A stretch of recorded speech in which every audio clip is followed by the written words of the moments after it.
આપ સર્વને નમસ્તે, વંદે માતરમ છે. પ્રાર્થના સાથે શરૂઆત કરીએ. કરોડરજ્જુ ગરદન સીધી.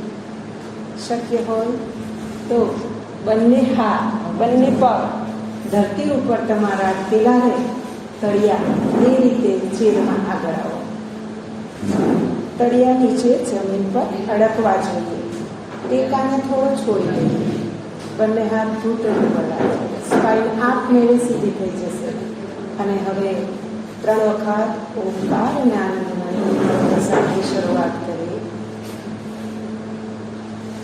સ્પાઇન સીધી, આંખો બંધ, ગરદન કરોડરજ્જુની લાઈનમાં. Normal inhale and exhale. લાંબો શ્વાસ અંદરથી તરફ ભરીએ. ઇન્હેલ. મુક્તિ શ્વાસને બહાર કરતા 3 વખત ઓમ બોલીશું.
બંને હાથની હથેળીને જરા ઘસીએ.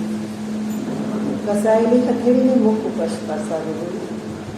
હલકી હથેળીનું દર્શન આંખનું ખોલીએ. શ્રી માતાજી એમ શ્રી અરવિંદના ચરણોમાં અત્યારની આજની આ સેશન અર્પણ કરતા આપ સર્વ ગઈકાલથી અહીં શિબિરમાં અત્રે વધાર્યા હશો. ગઈકાલે શરૂ થઈ ગયું અને વિષય પણ સરસ છે. શ્રી માતાજીની 4 તપસ્યાઓ અને 4 મુક્તિ.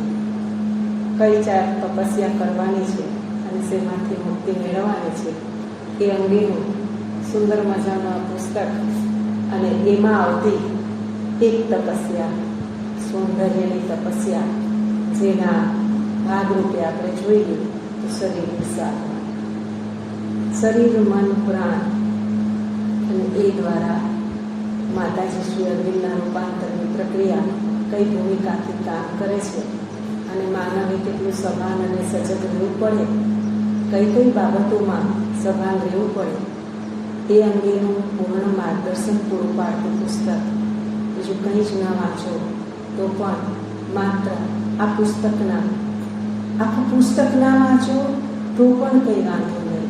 ખાલી સમજો શરીર, સમજો મન, સમજો પ્રાણ અને એમાંથી શું લેશો? માત્ર સમર્પણ, શ્રદ્ધા, અભિપ્સા, ધીરજ અને પછી તમારું કામ પૂરું થઈ ગયું. ઉપરની કરુણા આપને રાખશે. આખું પુસ્તક ન વંચાય તોય કંઈ જરૂર નથી. બસ કર્મ કરવાનું છે અને કર્મના આધારે જ આપણે આગળની યાત્રામાં જવાનું છે. આવું સાદું દેશી સમજમાં હું કહી શકું કે માતાજી સરળતાથી આ વસ્તુને અહીંયા મૂકી આપી છે. પણ આપણે તો બધા પામરજીવ છીએ. સવારે ઉઠીએ ત્યારે રાત્રે સૂતી વખતે દ્રઢ સંકલ્પ કર્યો આવતીકાલથી તો હું આમ જ કરીશ.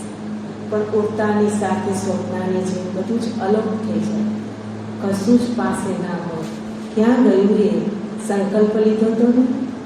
ત્યારે માતાજીને ફરી યાદ કરવા પડે કે સંકલ્પ કેવો હોવો જોઈએ. સોયના નાકા જેટલું કાણું પણ નાવડીમાં ના હોવું જોઈએ. આગળની નોક જેટલું પણ ના હોવું જોઈએ. જો એ હશે તો પછી તમે દરવાજા ખોલી આપો છો પૂર્ણપણે અવચેતનાના, પૂર્ણપણે આળસના, પૂર્ણપણે તમે તમારી પ્રકૃતિમાં જ રહેવા માગો છો, પ્રભુની શક્તિને તમારામાં ઉતરવા દેવા માગતા નથી. તો સામાન્ય જીવન જે જીવીએ છીએ એ જીવનની અંદર માની કરુણાને, શ્રી અરવિંદના રૂપાંતરની પ્રક્રિયાને કઈ રીતે આપણે લાવી શકીએ? માએ આ 4 તપસ્યાઓને 4 મુક્તિની અંદર સૌંદર્યની તપસ્યા પ્રથમ ક્રમે આપી છે. અને આપણા સનાતન ધર્મમાં અને સાદા કહી શકાય કે આપણા લોકભોગ્ય રૂઢિ પ્રયોગો જે થાય છે એની અંદર પણ એવા વિધાનો છે કે શરીર સલામત હશે તો બધી પહોંચી વળાશે. એટલે શરીરનું તપ એની પ્રાયોરિટી પહેલાં આપી છે. અને આપણને બધાને ખબર છે કે પોંડિચેરી આશ્રમમાં પણ બાળકોએ એડમિશન મેળવવું હોય કે પછી ત્યાં કાયમના ધોરણે આશ્રમાઇઝ થયેલા વ્યક્તિ હોય કે શ્રી અરવિંદ અને માતાજી પ્રત્યે વળેલી કોઈ પણ વ્યક્તિ હોય, તેમને શું કરવું જોઈએ? ત્યાં પહેલા ક્રમે આપ્યું છે કે શરીરની અંદર એવા તો પ્રબળ કોષોને તમારે જાગૃત કરવાના છે કે એ કોષોના આધારે તમે બાકીની બધી જ જે ભૂમિકા તપસ્યાની 3 છે એને પાર પાડી શકો. આશ્રમની અંદર યુનિફોર્મ નથી, પરંતુ એવરીડે જે બાળક પોતે શરીરના શિક્ષણ બાબતે નહીં આવે પ્લેગ્રાઉન્ડમાં, એમને કરેલું છે એ જીમની અંદર નહીં આવે, યુનિફોર્મમાં સજ્જ થઈને જે બાળક નહીં આવે તો એમને ત્યાં સ્વીકારાતું નથી. એનો અર્થ એ થયો કે શરીરની સાધના કેટલી પ્રબળ છે અને એ દ્વારા પૂર્ણપણે બીજું શું શું એની સાથે જોડાયેલું છે. શરીર છે તો મન છે, એટલું મન તો કંઈ ભટકતું નથી. અહીંયા તો કંઈ વાંદરાભાઈ જેવું પેલું નથી કે હું તો પેલા ઝાડ ઉપર મારું કલેજું મૂકીને આવ્યો છું, ઊભો રહે હું જરા લઈ આવું પછી તને આપું. બરોબર? એવું તો છે જ નહીં કે આ શરીર છે અને કાળજું ક્યાંક બીજે લટકે છે. હા, એવું બને છે. કેમ બને છે અને ત્યારે શું થાય છે? એવું બને છે ત્યારે માંદા પડીએ છીએ, ત્યારે રોગગ્રસ્ત થઈએ છીએ, મન જુદું ચાલે છે, શરીર જુદું ચાલે છે અને પ્રાણની આવન જાવનની સંતુલનતા ન રહેવાથી ત્યારે ઝડપથી શ્વાસ લઈએ છીએ, ત્યારે ધીમા શ્વાસ લઈએ છીએ, શ્વાસનું રીધમ ખોરવાઈ જાય છે અને એને કારણે આ જ ખોડિયામાં રહેલું મન, આ જ શરીર અને એની સાથે મનને બાંધતો પ્રાણ એ ક્યાંક જુદી રીતે બેમાંથી નથી શરીરને બાંધી શકતો, નથી મનને બાંધી શકતો અને એને કારણે તકલીફો થાય છે. વૃદ્ધાવસ્થા આવે છે એવું આપણે સ્વીકારી લઈએ છીએ ત્યારે જ આપણી અધોગતિ શરૂ થઈ જાય છે. ત્યારે જ આપણે નિવૃત્તિની અંદર સમજી લેવાનું કે હવે પતન તરફ છીએ. ના, આપણે તો માતાજીના બાળક છીએ. 80 વર્ષે શું 100 વર્ષે એવા જ બાળક છીએ, એવા જ જુવાન છીએ, એવા જ પગ ચાલે છે, નહીં કોઈ ફરિયાદ. એવું શું કરવું જોઈએ જે મધરે કીધું છે? શું જીવનમાં અપનાવવું જોઈએ કે જે આપણા સનાતન ધર્મમાં પણ છે, જે શ્રી અરવિંદ પણ કહેતા હતા અને એમને પણ કર્યું છે? તો એ બાબત તરફ આપણે થોડા સભાન બનીએ અને એ છે યોગ. જુઓ, સામાજિક બંધનો બધાને હશે, શરીરના બંધનો બધાને હશે, તેમ છતાં એ બધાની સામે પહોંચી વળવાનું જો કોઈ તપ હોય તો પહેલું તપ છે શરીરનું તપ. અને એ તપમાં આપણે આગળ જવાનું છે. આપણે જીવનના ક્રમની અંદર દરરોજ ઉઠીએ છીએ, ખાઈએ છીએ, પીએ છીએ, સૂઈએ છીએ, જે કામ નિત્ય કરતા હોય એ કરીએ છીએ, પણ એ નિત્ય કામની અંદર શરીરના તપનો સ્વધર્મ છે. ભગવદ્ ગીતામાં પણ કહ્યું છે સ્વધર્મ. સ્વધર્મ વ્યાખ્યા બહુ મોટી છે. માતાજીએ પણ કર્મના પાયા રૂપે જ આ વસ્તુને મૂકી છે અને ત્યાં કર્મ એક પાયાગત રીતે પોંડિચેરીની અંદર મૂકવામાં આવ્યું છે. તમે જુઓ તપ કરવા માટે ઘણા લોકો ભગવા વસ્ત્રો ધારણ કરે, અમુક પ્રકારના કલરના વસ્ત્રો ધારણ કરે છે, સંસારનો ત્યાગ કરે છે અને પછી પૂર્ણપણે ભગવાન પ્રાપ્ત કરવા માટે નીકળી પડે છે. શ્રી અરવિંદમાં એવું નથી કહેતા. કર્મ એ જરૂરી છે અને એની અંદર એમણે પૂર્ણપણે ભાર મૂક્યો છે, કારણ કે કર્મ જ્યારે સદા છે ત્યારબાદ તમને પોતાને અનુભવ થશે કે હું આ કર્મ કરીશ તો અહીંયા આ કર્મથી તકલીફ થાય છે. એ કર્મ કરવાથી એના આઉટ એન્ડ ઇન અને ફરી સુધારવા માટે આપણે પ્રયત્નશીલ થઈએ છીએ. હોલ્ડરની અંદર નાનું બાળક જ્યારે પોતાની ટચુકડી આંગળીને અંદરની તરફ માતાની બેધ્યાનપણામાં નાખી દે છે ત્યારે એને ખ્યાલ આવે છે કે અહીંયા નાખવાથી ઝટકો લાગે છે. એણે કર્મ કર્યું, બીજી વખત નહીં લાગે, બીજી વખત કેવું જ નહીં પડે. કોઈ નાનું એના જેવું સમવયસ્ક બાળક પણ જો એ ટચ કરીને નાખવા જશે તરત જ કહેશે હા થાય. તો આ વસ્તુ મેં શીખી એવું આપણે પણ આપણા જીવનમાં નાના નાના મોટા મોટા બધા જ કર્મો દ્વારા અનુભવના બાતાઓ લઈને ચાલીએ છીએ. એ અનુભવનું વાતું છે, જ્ઞાન છે. એ કોઈ શીખવા સ્કૂલોમાં નથી મળતું. અને એવું જ આપણા જીવનનું આ તપ, આ જ્ઞાન એ બીજા તબક્કે આવે છે. અને એના પછી એ જે જ્ઞાન મળ્યું એને સતત ને સતત તમે એના તરફ સુધારીને આગળ જાઓ છો ત્યારે એક વિશિષ્ટ અનુભૂતિ થાય છે. અને એ વિશિષ્ટ અનુભૂતિ થયા પછી પૂર્ણપણે આપણી અંદરથી જ શ્રી મા અને શ્રી અરવિંદ આપણને જાણે આજ્ઞા આપતા હોય કે ના હવે આ કરવાનું છે, હવે આ થવા. પછી તો એમણે સ્વીકારી લીધું છે આપણે તો માત્ર નૌકાની અંદર બેઠા છીએ, નૌકાઈને જ લઈ જવાની છે. આપણે હલેસા મારવાની ક્રિયા પણ નથી કરવાની. આ વસ્તુ અહીંયા છે. આ જે કર્મના સિદ્ધાંતના ભાગરૂપે શરીરની તપની સાધના જે માએ કરી છે એની અંદર આપણે શું કરી શકીએ? એક વાત, દરરોજ આપણા સ્વધર્મની અંદર યોગાસનની સામેલ કરવા જોઈએ. માતાજીએ આ જ વસ્તુમાં કીધી છે કે આપણે એના ગુલામ નથી બનવાનું, પણ ગુલામ એ શરીરની સ્વધર્મની સાધનાના ભાગરૂપે નથી કીધા. ગેરસમજ ન કરવી જોઈએ. ત્યાં જે પંચેન્દ્રિયો દ્વારા સ્વાદની પ્રક્રિયાઓ આપણે માનીએ છીએ એ ગમે તે સ્વાદ હોય, ચાહે ચામડીનો સ્વાદ હોય, સૂંઘવાનો હોય, સાંભળવાનો હોય કે ગમે તે સ્વાદ હોય, પંચેન્દ્રિયો દ્વારા જે પ્રાપ્ત થાય છે. પરંતુ એમ કરવાનું નથી. એને બદલે અહીંયા જે વસ્તુઓ મૂકી આપી છે માએ એ વસ્તુ એ છે કે તમારે એ કર્મ તો કરવાનું છે, પણ તમારી જે ટેવો છે અમુક બાબતોની દરરોજ ચાખવું જોઈએ જ. આ સમયે નાસ્તો જોઈએ જ. હું તો સંતુલન ભોજન લઉં છું, પરંતુ એ ટેવોના આપણે ગુલામ બન્યું છે. એ ટેવોના ગુલામ થવાનો વિરોધ કર્યો છે માએ કે એમને એક ઝાટકે કોઈ કહે કે તમારે કાલથી આ નથી કે આ હવે તમને નહીં મળે તો પણ એટલા જ ખુશ અને એટલા જ એ તરફ સભા. જો આ પ્રક્રિયા આપણે કરતા શીખી જઈએ, ભગવદ્ ગીતામાં સમત્વ યોગ ઉચ્યતે જે વસ્તુ કહી છે એ વ્યાખ્યા આ જ છે.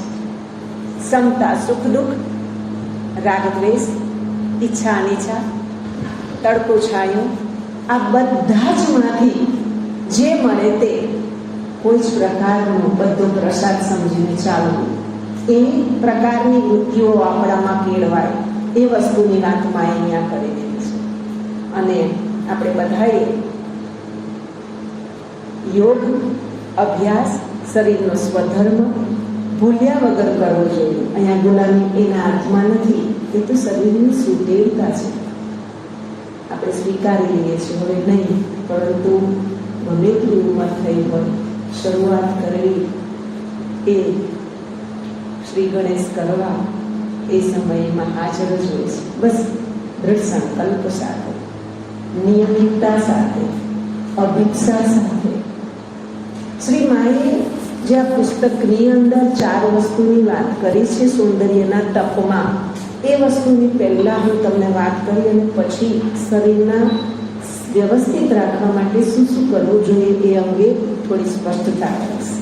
થોડા આપણે ક્રિયા સાથે કરીશું, જેથી આપણને એક સમજની ભૂમિકામાં આવ્યા પછી પ્રયોગની ભૂમિકામાં આ વસ્તુને આપણે કેમ ઉતારવું જોઈએ જીવનમાં, જેથી કરીને આ શીખેલું છે એ વણાઈ જાય અંદર.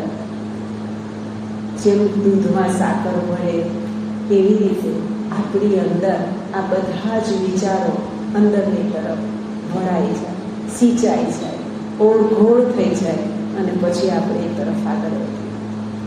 સૌંદર્યના તપની અંદર મુખ્યત્વે માએ 4 વસ્તુઓ પર વિશેષ ભાર મૂક્યો.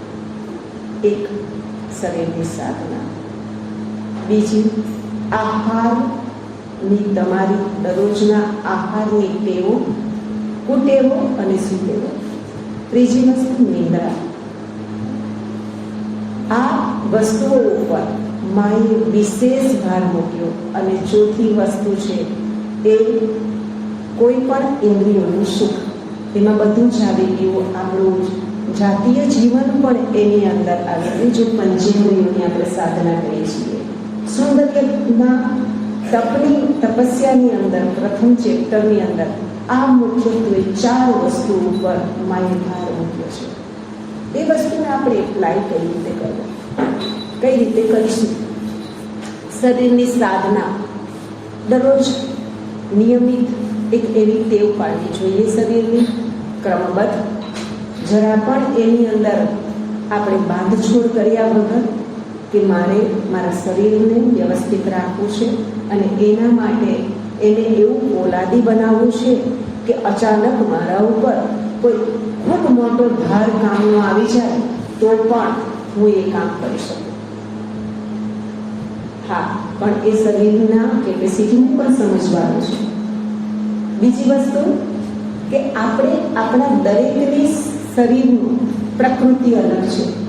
હું જેટલા આસન કરી શકું છું એટલા તમે બધા કોઈ નહીં કરી શકો, કારણ કે તમારું શરીર, તમારું નિધમ, તમારી પ્રકૃતિ અને તમારી કેપેસિટી એ દરેકની અલગ અલગ છે.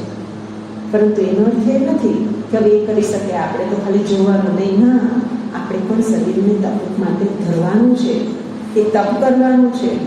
અને એ તપ કરીશું તો જ માં પ્રગટશે, કારણ કે પાત્ર તો સુવર્ણનું બનવું જોઈશે ને.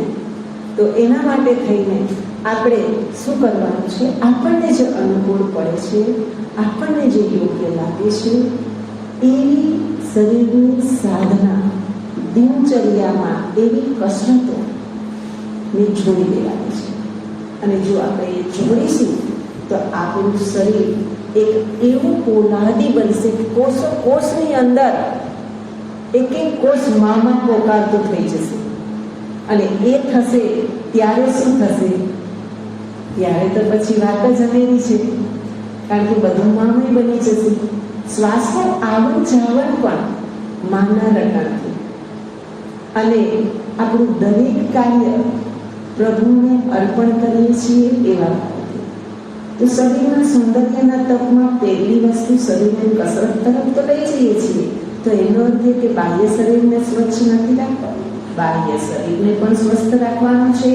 સાથે સાથે તમારા દૈનિક જીવનની અંદર જે કાંઈ જોડાયેલું છે, ચાહે તમે ચપ્પલ કાઢો છો, ચાહે તમે તમારી બેગ મૂકો છો, ચાહે તમે જમો છો, ચાહે તમે વાસણ ગોઠવો છો, ચાહે રસોઈ કરો છો, ચાહે સૂતા છો, એની કોઈ પણ કામ છે તમારું, એ બધું જ એ એકદમ પરફેક્ટ, એકદમ સૌંદર્યમય, સુઆયોજન રીતે, સૌંદર્ય રીતે ગોઠવાયેલું દરેક વસ્તુ એ આપણે મૂકીએ છીએ ખરા કે ચલાવી લઈએ છીએ.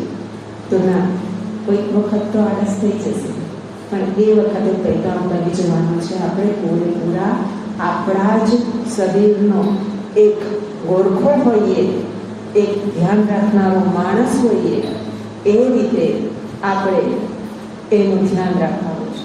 તરત જ ટકોરવાનું છે. થાકી ગયા છીએ, એની જગ્યાને બદલે બીજી જગ્યાએ ચપ્પલ કાઢીને જતા રહ્યા ઘરમાં, પણ એની અસર કોને થઈ? ઘરના બીજા સદસ્યોએ. સવારમાં ઉઠીને કચરો કાઢવાનો થયો ત્યારે એને ચપ્પલ પણ મૂકવા પડશે, તમારી અવ્યવસ્થા થઈ હોય એ પણ મૂકવું પડશે, અને બધી જ અવ્યવસ્થા આપણે બીજાના ઉપર મૂકી દઈએ છીએ. આ બધું ક્યારે થાય? આપણી સભાનતા નથી એટલે થાય. પણ આપણે આ બાબતે થોડાક સભાન બની જઈએ તો બીજાના ઉપર નાનું બંધન એવડીને પડવાનું બંધ થઈ જાય અને આપણે એમાં વ્યવસ્થિત છીએ એ થાય. ત્રીજી વસ્તુ, આપણે એવું કરી દઈએ છીએ એનાથી શું થાય છે? આપણા મનની અંદર નાના એક કોષની અંદર એક આળસનો કીડો બેસી જાય છે અને એ આળસનો કીડો આપણને પૂર્ણપણે માતાજીએ જે તપની સાધના કીધી છે એમાંથી આપણને ખસેડે છે. પાછળ એક બારણું ખુલ્લું રાખ્યું, ચાલશે નહીં, કાલે થઈ જશે, નહીં મૂકો તો ચાલશે ના, પણ એ જ સમયે આપણે ટોકી ના, હું કોઈ હિસાબ ભલે થાકી પણ મારું જગ્યાએ મૂકીશ. ચાહે બાળક હોય, ચાહે આપણે હોય, ચાહે અન્ય હોય.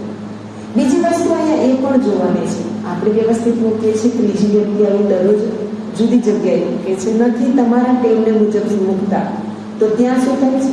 મન ડિસ્ટર્બ થઈ જાય છે. હવે એ ડિસ્ટર્બ પણ કરવાની જરૂર નથી. તમારે તમે કેટલા પરફેક્ટ છો, તમારા મનના પ્રશ્નોને બગાડવાની જરૂર નથી, ત્યાં વિચારોને બગાડવાની જરૂર નથી, પરંતુ તમારે આ રીતે જવાનું છે. તો આ એક વસ્તુ થઈ. બીજી વસ્તુ એમણે માતાજીએ કીધું છે એ છે કે તમારું ખોરાક આપણે જે આપે ખાઈએ, રાત્રે ખાઈ લઈએ, મોડેથી નહીં ખાઈ લઈએ, અને એનો પણ વિવેક નથી. માતાજીએ કીધું છે કે પૂર્ણપણે તમે યુવાન હોઈએ, ગમે તે ઉંમરના હોઈએ, પરંતુ ભોજન સાત્વિક અને શુદ્ધ લેવું જોઈએ, સમય પ્રમાણે લેવું જોઈએ. એની ઇફેક્ટ ખૂબ મોટી તમારા શરીરના કોષો ઉપર પડે છે. અન્ન એવું ઓડકાર, અન્ન એવું મન, આ બધી જ અસર પૂર્ણપણે આપણા શરીર ઉપર પડે છે. જો આપણા શરીરના કોષોને આપણે બદલવા હોય અને શરીરની તપ અને સાધના કરવા માંગતા હોઈએ તો આહાર પ્રત્યે પણ એટલા જ સભાન હોવા જોઈએ. આહાર પ્રત્યે જો સભાન ન થઈએ અને માત્ર શરીરના જ તપને ધ્યાનમાં રાખીને ચાલ્યા કરીએ તો પણ યોગ્ય નથી. બીજી વસ્તુ, જે તે વસ્તુ ખાવાને બદલે આપણા શરીરમાં કયા વસ્તુઓ ખૂટે છે, શું ખામી છે, કયા પોષણ તત્વ ખૂટે છે, એ વસ્તુ તત્વ તરફ આપણે સભાન બની અને એને લઈએ તો શરીરના રૂપાંતરની પ્રક્રિયા સવિશેષ પ્રમાણમાં વધશે, મન એકદમ પરિશુદ્ધ બનશે. અને ત્રીજી વસ્તુ મૂકી છે માતાજીએ આની અંદર નિદ્રા. જ્યારે ને ત્યારે ઊંઘી જવું કે અનિદ્રાનો રોગ થઈ જવો એ પણ બરાબર નથી. ઘણી વખત ખૂબ ઊંઘીએ છતાંય થાકેલા, અને ઘણી વખત માત્ર થોડુંક ઊંઘીએ અને એકદમ સ્ફૂર્તિ. આવું કેમ થતું હશે? આપણે તો અભાન છીએ, પણ એવું થાય છે. ઘણી વખત આપણે સભાન છીએ ત્યારે માના ખોળામાં માથું મૂક્યા હોય ભાવથી થોડા ક્ષણ માટે સૂઈ જઈએ છીએ અને માને યાદ કરીએ છીએ, ત્યારે માની કૃપા વરસાય શ્વાસોમાં પ્રગટે છે, એના પરમાણુઓ આપણી અંદર જાય છે અને એના દ્વારા ખરેખર આપણને એવું લાગે છે કે મને બહુ જ આજે આનંદ થયો, ફ્રેશ છું. 4 દિવસનો ઘણું જાગ્રહ હોય, પણ ઘણી વખત 3 દિવસ સુધી નોનસ્ટોપ ઊંઘતા રહીએ, ખાઈએ પીએ સૂઈ જઈએ, ખાઈએ પીએ સૂઈ જઈએ, છતાં એવું લાગે કે સ્ફૂર્તિ જ નથી, આખું શરીર દુખે છે, ક્યાંય કામ કરવું ગમતું નથી. આવું પણ બને છે. ત્યારે આપણી અંદર ખૂબ પ્રમાણની અંદર જડતાઓ વધી ગઈ હોય છે, આળસ વધી ગઈ હોય છે. એને કારણે કોષો પોકારે છે, શરીર તમને કામ કરવા દેતું નથી અને શરીર એનો પ્રતિભાવ આપે છે. આ વસ્તુ બને છે. નિદ્રામાં પણ વિવેક ખૂબ જરૂરી છે. છેલ્લે માતાજીએ કહ્યું છે અને એ છે પંચેન્દ્રિયોની સાધના. આ સાધનાઓ ઉપર માતાજી આમાં છેલ્લે જાતીયતા ઉપર એ પણ એના ઉપર વિશેષ ભાર મૂક્યો છે. જો શરીરની સાધના ખાસ કરીને જે કરે છે, વ્યાયામ, કસરત, યોગ્ય આહાર લે છે, યોગ્ય નિદ્રા લે છે, તો પછી પંચેન્દ્રિયોને કાબૂમાં રાખવી સહજ બની જાય છે. યોગની પરિભાષામાં એને પ્રત્યાહાર કહેવામાં આવ્યો છે, જેની વાત માતાજીએ અહીંયા મૂકી છે. આ પ્રત્યાહાર એટલે શું? તો કીધું પ્રત્યાહાર એટલે યોગની અંદર પતંજલિ ઋષિએ 8 અંગ બતાવ્યા છે. 8 અંગ એટલે કયા કયા? યમ, નિયમ, આસન, પ્રાણાયામ, પ્રત્યાહાર, ધારણા, ધ્યાન અને સમાધિ. આ વસ્તુની અંદર જો આપણે સમજશું તો યમ અને નિયમ, દરરોજ મારે આ કરવાનું છે અને આ સામાજિક બંધન છે, જે નીત નિયમ છે એનાથી હું ઉપર નહીં જાઉં, એ પ્રકારે પણ આપણે એને અનુસરીએ છીએ. સમાજના બંધનને પણ શરીરની સાધના માટે આસન કરીએ છીએ, પ્રાણની સાધના માટે પ્રાણાયામ કરીએ છીએ. 4 તબક્કા, 4 પગથિયા પતંજલિ ઋષિના થઈ ગયા. મધરે જે 5મી વાત પંચેન્દ્રિયોની કહી, પ્રત્યાહાર રૂપે પતંજલિ ઋષિએ કહ્યું છે, અને એ છે એ આપણી આંખથી જોવું, કાનથી સાંભળવું, જીવવાથી સરસ મજાનો રસ પીવો કે ટેસ્ટ કરવો, પૂર્ણપણે આપણી આ 5 સેન્સ ઓર્ગન છે એના તરફની વાત છે. આંખમાંથી દુઃખ થાય છે, રડીએ છીએ ત્યારે બહારની તરફ આંસુ નીકળે છે. નાકમાંથી પૂરી રીતે આપણે જોઈએ છીએ તો ચીકણો પદાર્થ એ પણ બહાર જ નીકળે છે, અંદર નથી જતો. કાનનો બિલ બહાર નીકળે છે, અંદર નથી જતો.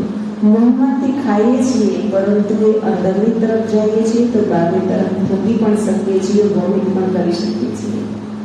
આ બધા જ જે આપણા 5 દ્વાર છે, પરસેવો બહારની તરફ નીકળે છે. હવે અહીંયા પ્રત્યાહારની અંદર આંખથી જોઈએ છીએ અને મનમાં કંઈક થાય છે, સ્પર્શ થયો, કંઈક થયું, સુધી મનની અંદર કંઈક વિચારો જાગૃત થયો. કશાને જોતા નથી, સાંભળીએ છીએ અને પણ મનમાં કાંઈક થાય છે. આવું બધું થાય છે.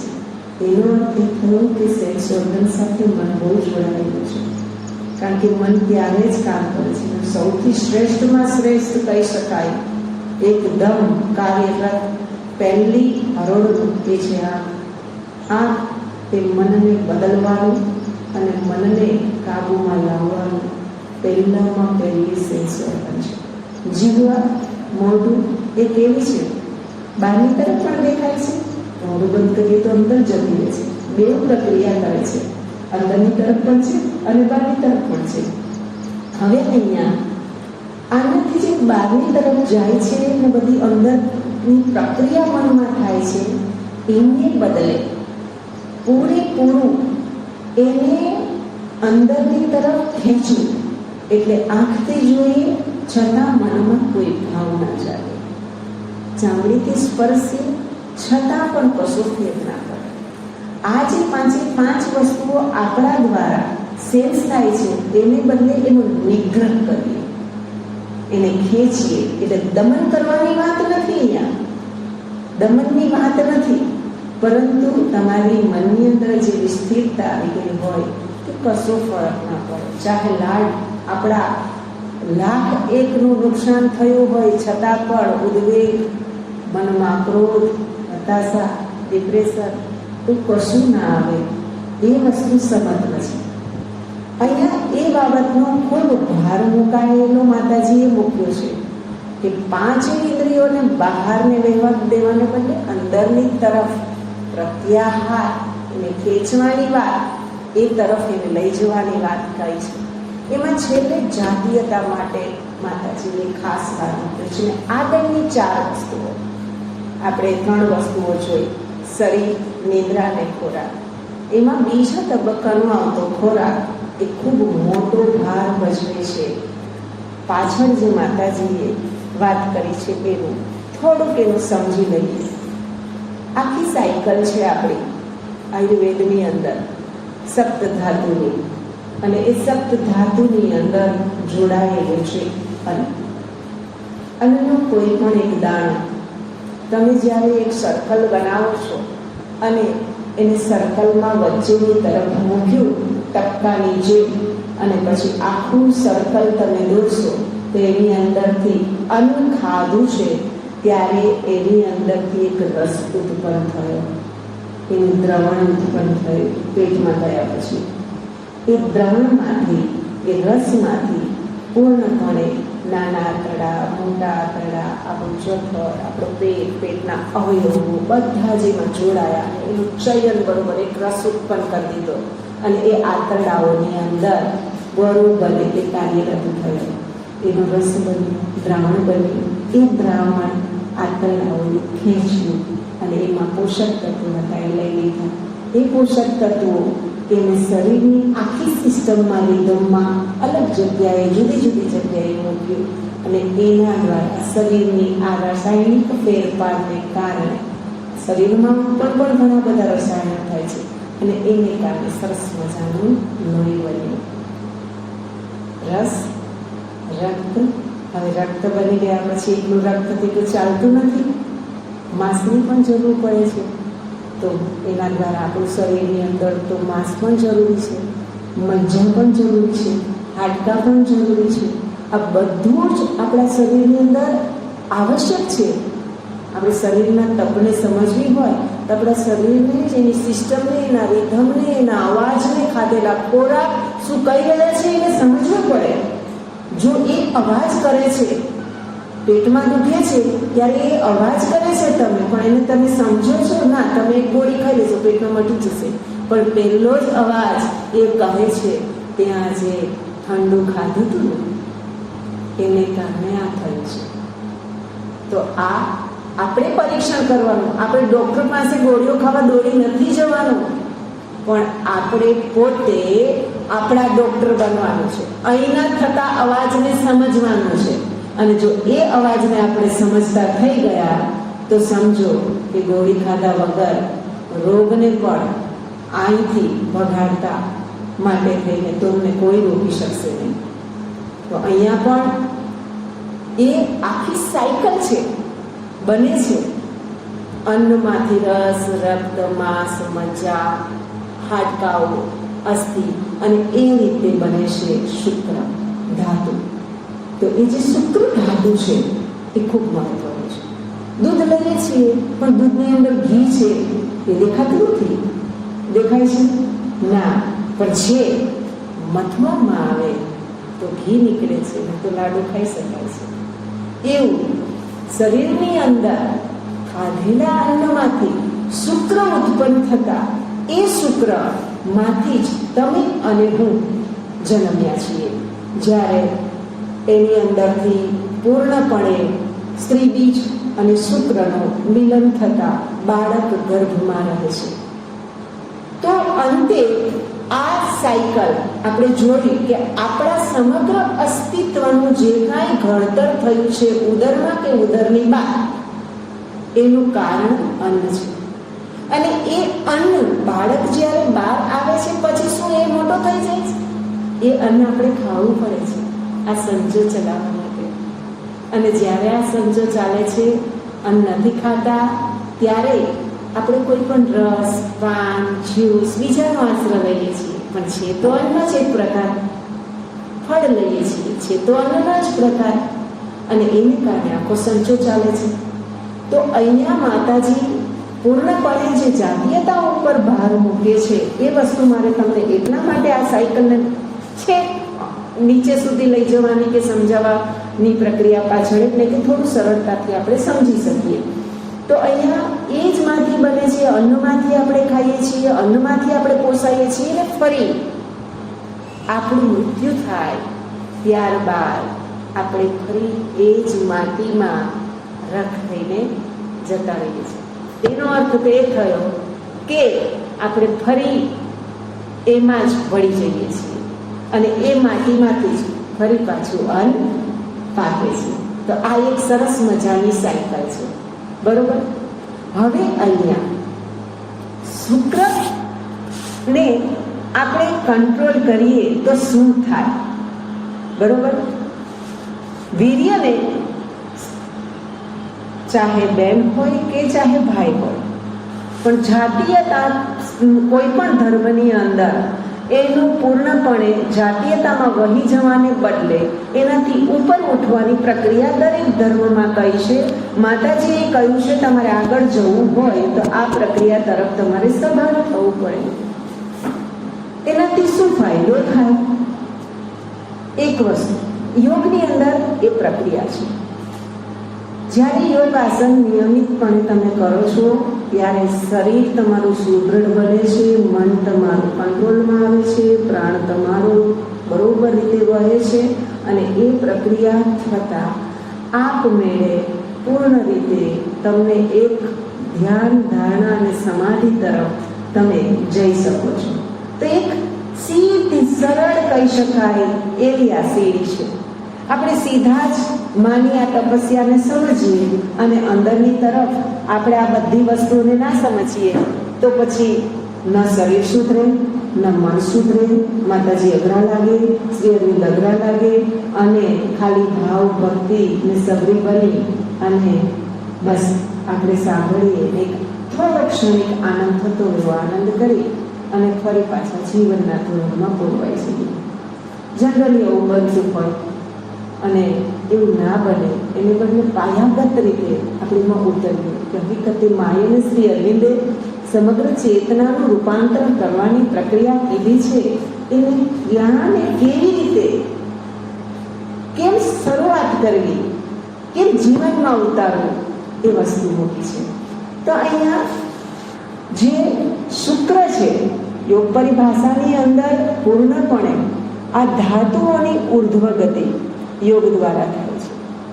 એટલે શું થાય કે વીર્યને પૂરી રીતે વહેવડાવી દેવાને બદલે, જાતીયતામાં એને લઈ જવાને બદલે પરંતુ એને સંચિત કરવામાં આવે યોગની પરિભાષાઓમાંથી, તો એ જ વીર્ય પૂર્ણપણે ઉર્ધ્વ રેતા બનતા આપણી અંદર આ બાકીની જે પ્રક્રિયા જે માતાજીએ કહી છે એ પ્રક્રિયા, રૂપાંતરની પ્રક્રિયા, ચેતનાના કોષોને બદલવાની પ્રક્રિયા એ બહુ સરળતાથી આપણી અંદર થઈ જશે.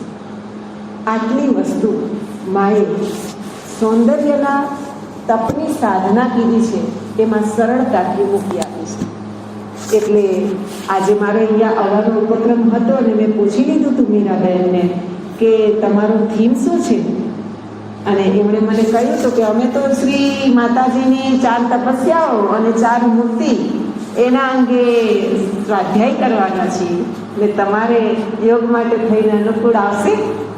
એટલે મેં કીધું કે તમારી તારીખો એવી છે ને કે ચાલુ દિવસોમાં તો કઠિન છે, બાકી તો બધા દિવસો તમને ત્યાં આવત, પણ ચાલો ને એક દિવસનું કંઈક ગોઠવીએ. એમ કરીને આ દિવસનું ગોઠવાયું અને જોગાનું જોગે પણ થયો કે મારે આજના દિવસે રજા પણ હતી, એટલે વિશેષ મને આનંદ થયો કે ચાલો આ પણ માતાજીએ ગોઠવ્યું છે. તો આ સંદર્ભમાં મેં જોયું અને મને એમ લાગ્યું, કારણ કે જનરલી કરાવતી હોઉં છું બધું માતાજીનું જ આવતું હોય છે અને એ પ્રમાણે જ બધે કરાવતા હોઈએ છીએ, પણ મને વિશેષ રૂપમાં એમ થયું કે જ્યારે આ જ વસ્તુની વાત કરવાની છે શરીરની સાધનામાં, તો શા માટે સૌંદર્યના તપની સાધનાની વાત મૂક્યા પછી આપણે આ અંગે આગળ ન જઈ શકીએ, જેથી પરફેક્ટ થાય. એટલા માટે મેં તમારી સામે મારા વિચારોને માત્ર મૂક્યા, જે હું સમજું છું. હવે આપણે જઈએ કે આ શરીરની સાધનાને આપણે દરરોજ કેવી રીતે અપનાવવી જોઈએ. આપણા મને લાગે છે કે 2 સેશન અત્યારના રહેશે.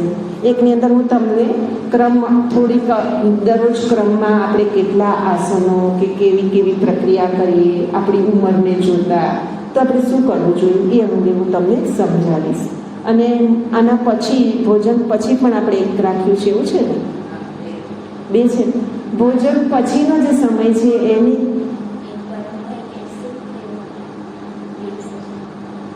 તમે મેં શું કહ્યું, આવ્યા છો તો વાતો કરશો.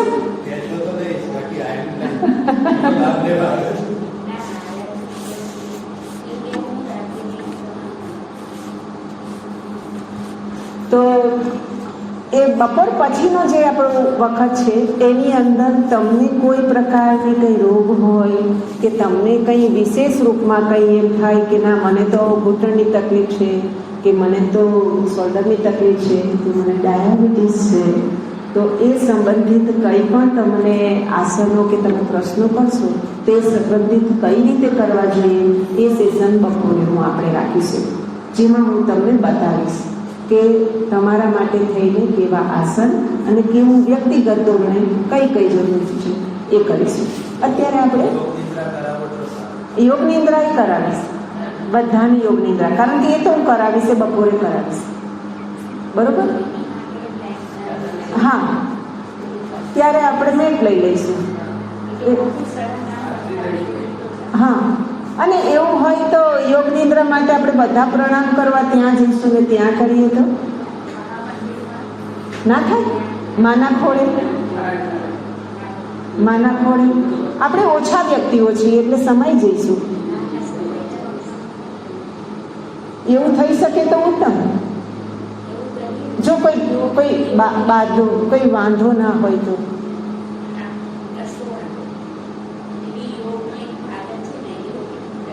સીધું માના ચરણોની અંદર, માના ખોળામાં અને યોગની ભૂમિકામાં જઈએ ત્યાં યોગ નિદ્રા કે હવે તો તારે પાસે આવ્યા છીએ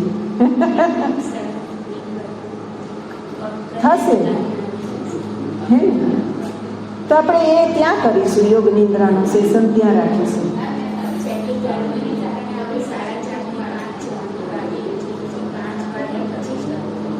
હા, ના મને નહીં વાંધો આવે, બરોબર? પછી આપણે યોગ નિદ્રા કરીને પછી જઈશું, નીકળશું, બરોબર? હું તો જવાની છું. મને તો ગમે તમારા બધાની વચ્ચે રહેવું, મને વાંધો નથી, પણ મારા રોકાણો થોડા છે એને કારણે. બાકી હું આ બધા દિવસોની અંદર ફરી નેક્સ્ટ ટાઈમ જ્યારે થશે કરશે ત્યારે ચોક્કસ મને મીરાબેન કે શ્યામભાઈ બોલાવશે તો હું ચોક્કસ આવીશ, કારણ કે મા માટે તો કરીએ છીએ. તો હવે આપણે કેવા આસનો દરરોજ આપણે શું કરવું જોઈએ એના અંગે વાત કરો. મને લાગે છે હવે આની જરૂર નહીં પડે, આમાંથી સંભળાશે નહીં, બરોબર? આવશે, લાંબુ છે. તમે બધા ચેર ઉપર બેઠા છો એટલે એ પછી હવે હમણાં નહીં.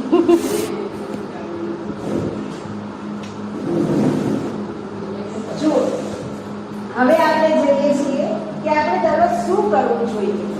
હવે તમને બધાને ઉંમર મોટી છે એટલે નીચે બેસવામાં તો આસનો કરવામાં તો તકલીફ જ પડે, સ્વાભાવિક છે. તો આપણે આપણા સોફા ઉપર, ચેર ઉપર બેસીને આપણે આપણા શરીરના તપને કેમ વધારી શકીએ અને કેવી ટેવોમાં આપણે ઢાળી શકીએ. આપણે ઘણી બધી સારી ટેવો આપણા શરીર પાસે પાડવી જોઈએ. અને શરીર બહુ જ સરસ છે, એકદમ પાણીના પ્રવાહ છે. જેવું પાણી છે એવું જ આપણું શરીર છે, પણ આપણે એને શું કરી દીધું છે કે પ્રવાહી હોવા છતાં પણ એને સોલિડ બનાવી દીધું છે. આપણા સ્વભાવથી સોલિડ બનાવ્યું છે. સ્વભાવથી સોલિડ બનાવવાની જરૂર નથી, એને પાણી જેવું પ્રવાહી જેમાં તમે ઢાળશો એવું બની જશે. તમે દરરોજની દરરોજ એને ટેવ આપશો તો એ પૂર્ણપણે એ ટેવથી સિંચાઈ જશે, બરોબર? અને એ ટેવથી સિંચાઈ જતા એના કોષો અંદરના રહેલા છે એકદમ પોલાળી થઈ જશે. તમને એવું જરૂરી નથી કે તમારે દરરોજ ને દરરોજ 10 માટલાઓ ઉંચકીને લઈ જવાના, આટલું આમ કરવું. ના, એ આપણા માટે આવશ્યક નથી. પણ કોઈ સંજોગો વસાત અચાનક તમારા માટે એવું કામ આવી પડે તો પણ તમે બેધડક કરી શકો અને તમને કોઈ શરીરની ફરિયાદ ન રહે. હા, એવું કે છે. અને એ પ્રમાણે આપણે કામ એની પાસેથી લેવાનું છે. ગાયો પણ ચાલે છે, પંખીઓ પણ ઉડે છે, એક માણસ એક એવો છે કે ખાઈ પીને બેસી છે. બાકીના બધા જ પ્રકૃતિ જગતમાં નિરીક્ષણ કરશો તો કોઈ પુસ્તકો વાંચવાની જરૂર નથી પડતી. તમને આપમેળે જ ખ્યાલ આવશે કે કીડી શું કરે છે. કંઈ ના બેઠા હોય, આપણી સૌંદર્યની તત્વ સાધના વધારવા માટે તમે જ્યારે બગીચામાં બેઠા હો, કશે ના જુઓ, આકાશ સામે જુઓ, પંખીઓને સાંભળો, વૃક્ષોને જુઓ, નીચે જુઓ તો નીચે તમને કીડીનો આખો વિસ્તાર ને એની પ્રક્રિયા જોવા મળશે. વૃક્ષોની સામે જોશો તો પાનની હલનચલન દરેક વૃક્ષની અલગ છે. પવન તો એક સરખો આવે છે, દરેક પાન એક સરખા નથી હલતા, દરેકનું એક રિધમ છે. તમે બેસો, તમે લીમડાના પાનને નીચે રહી અને લીમડાના ઝાડ નીચે જઈને ઉપરથી જોશો તો એક ડિઝાઇન ઉત્પન્ન થશે. એ ડિઝાઇન પીપળાના વૃક્ષમાં નહીં હોય અને પીપળો હલકીથી ન દેખાતી બાફ થતી હોય છતાં પણ પીપળાનું વૃક્ષ એવું છે કે એકદમ એના પાંદડાઓ સદાય રમઝમ રમઝમ રમઝમ આમ જાણે આછો વરસાદ ના આવતો હોય એવા હલશે. આ નિરીક્ષણ છે, આ તપ છે, આ સૌંદર્યની સાધના માટે મહત્વનું પાસું છે. તો આપણે આ બધાની સામે હારી જવાનું ડિપ્રેશન થવાનું એની જરૂર નથી. જ્યાં જોઈએ ઘરમાં છીએ તો શું કરવાનું? ઘરમાં છીએ ત્યારે આંખ બંધ કરીને શ્વાસનું નિરીક્ષણ કરવું. બરોબર તો લઉં છું ને? હા, જીવાય તો છે પણ યોગ્ય જીવીએ છીએ એ જોવાનું છે. શ્વાસ બરોબર આપણો ચાલે છે કે નથી ચાલતો એ જોવાનું છે. શ્વાસ જ યોગ્ય નથી ચાલતો તો એનો અર્થ એ થયો કે શરીરમાં ગડબડ છે. એટલે આપણે પ્રકૃતિમાં ભણવાનું છે. આપણે પ્રકૃતિથી દૂર થઈ ગયા છે, એમાં ભળી જઈશું તો એ પણ ખુશ રહેશે, આપણે પણ ખુશ રહીશું. આ વસ્તુ છે. શરૂઆત જ્યારે કરીએ છીએ, ચાહે ઘરમાં હો ચાહે બહાર હો, ખુલ્લામાં હો તો વિશેષ સારું. અને ખુલ્લામાં ધારો કે ના રહી શકીએ, ચેર ઉપર બેઠા છીએ ત્યારે એની પહેલી શરત કે હંમેશા બે પગના પંજા અડકવા જોઈએ. ત્યારે ટેકો છોડી દેવાનો. આમ ટેકો રાખીને પછી પ્રાર્થના કરો. પગ તો ઉપર છે એટલે નીચેના અડધા જ અડક્યા છો, એડી ઉપર રહી, એવું નહીં ચાલે. ત્યારે કરોડરજ્જુ સીધી નથી થતી. થોડા આગળ આવ્યા, બેઠા છીએ, બંને પગ તળિયા મૂક્યા નીચે. હવે અહીંયા પણ એક નાની ખામી આપણી જે કંઈ થાય છે એ પણ બતાવું કે ભૂલ ના થાય. એટલે જો નીચે પગ મૂકીએ છીએ ત્યારે જમીનની ઉપર જ પગ મૂકવા એ બરોબર છે, પરંતુ બને તો એક નાનું કપડું કે આપણું આસનનું એ પગની નીચે રાખી દેવાનું, જેથી કરીને આપણી શરીરમાંથી એક પ્રકારની ઓરા અને ઉર્જા ઉત્પન્ન થાય છે જે સીધે સીધી પૃથ્વી તત્વમાં ભળી ના જાય. બરોબર? એટલે જ્યારે કરીએ ત્યારે એ ધ્યાન રાખવાનું. બીજું, ઘણા પગ સરખા રાખશે ને ઘણા અંતરે રાખી દીધા છે ને તો ખોટા છે. આવી રીતે નહીં રાખવાના. પગ આગા પાછા નહીં, પગ આમ પણ નહીં, પગ આમ પણ નહીં, એક આમ પણ નહીં. આ નાની નાની કાળજી છે. હો, આ નાની નાની કાળજી ઉપર જો ધ્યાન રાખવામાં આવશે તો જ તમને યોગની સાચી અનુભૂતિ થશે. અત્યારે ભલે યોગ ચારે કોર ઘરની જે બધે પ્રસરી રહ્યું હોય, પરંતુ એની અંદર તમે એક આધ્યાત્મિકતાના માર્ગ ઉપર જઈને યોગ કરવા માંગતા હોય, એના ખરેખર એના તથ્યને સમજવા માંગતા હો તો ક્યાંય પણ કાણું રાખવાની જરૂર નથી. હા, એ કીધું છે ને કે સેજ પણ દરવાજો ખુલ્લો સંકલ્પનો ના હો જોઈએ. દ્રઢ તો દ્રઢ, બંધ તો બંધ, પછી કોઈ પ્રવેશી ના શકે. આપણે પહેરેદાર બરોબર બનવાનું. તો આપણે પહેરેદાર છીએ.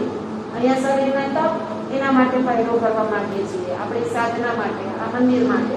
તો બેસીએ છીએ ત્યારે પહેલી વાત કે શરીરની અંદર બંને તળિયા અટકેલા, એક લાઈનમાં બરોબર શાંત અને બંને હાથ ઘૂંટણ.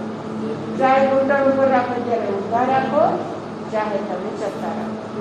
જો ચત્તા રાખો તો આમ નથી રાખવાનું.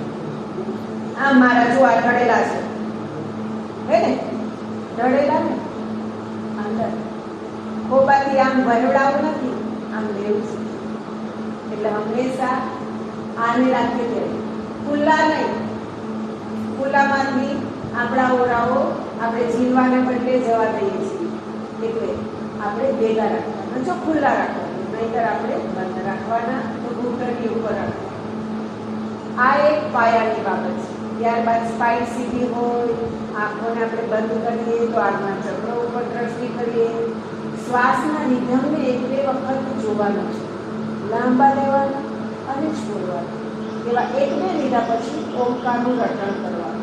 ત્રણેક વખત રટણ કર્યા પછી શાંત બન્યા પછી કોઈ મનમાં પ્રાર્થના હોય તો એ કર્યા પછી કે માતાજીનો કોઈ શ્લોક આપણે કરતા હોઈએ તો એ કર્યા પછી આપણે માની હાજરીને બોલાવીએ છીએ. એવું નહીં મારી સાથે તું પણ કામ કરી રહી છું અને તું પણ એ છું. એટલે પરફેક્શન પૂરેપૂરું.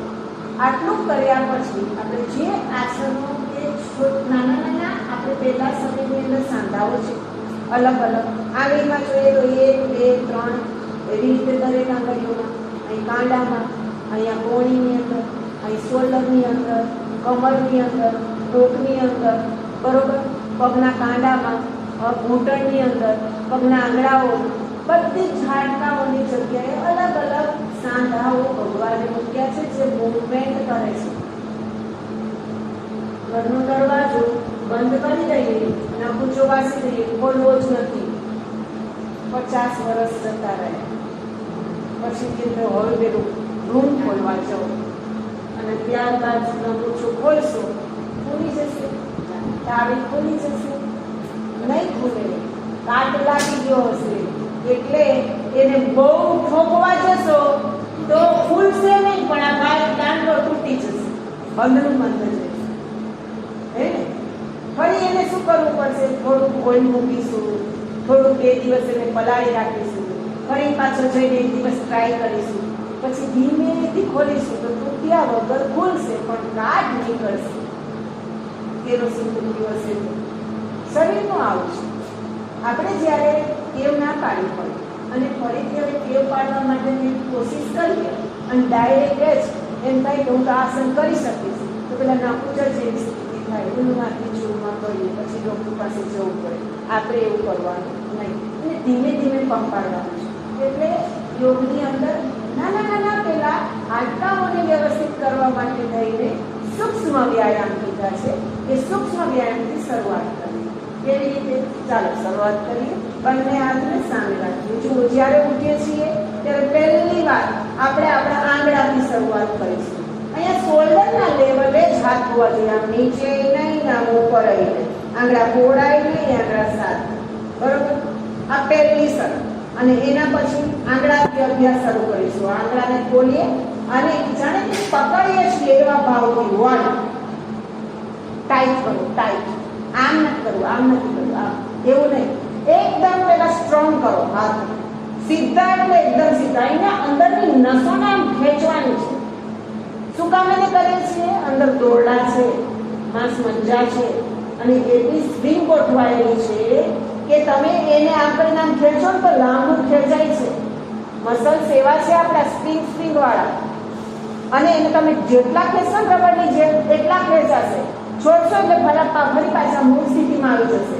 તો સ્ટ્રોંગ એકદમ જાણે કશું પકડીએ છીએ અને પછી કડક હાથ રાખીને 1 2 1 2 1 2 આમાં જોડવાનો છે શ્વાસ.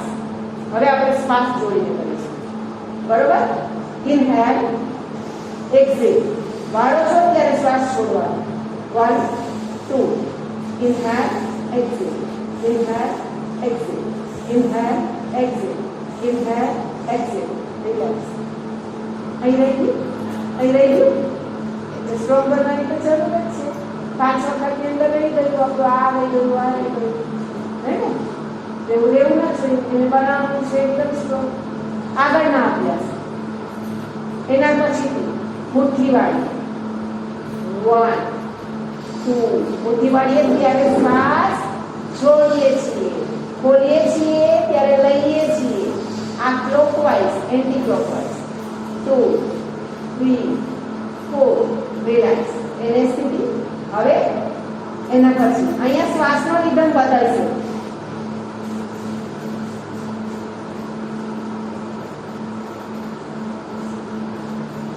રિલેક્સ. જો આગળની પ્રક્રિયામાં શ્વાસ મધ્યમ લયમાં ચાલ્યા, લીધો અને છોડ્યો. એના પછીની પ્રક્રિયામાં હાથની પ્રક્રિયા ઝડપ થઈ તો શ્વાસની પ્રક્રિયા પણ ઝડપથી થઈ. એનો અર્થ એ થયો કે એ શ્વાસ ટૂંકો ગયો અને ટૂંકો બહાર આવી ગયો, પણ એની ગતિ વધી.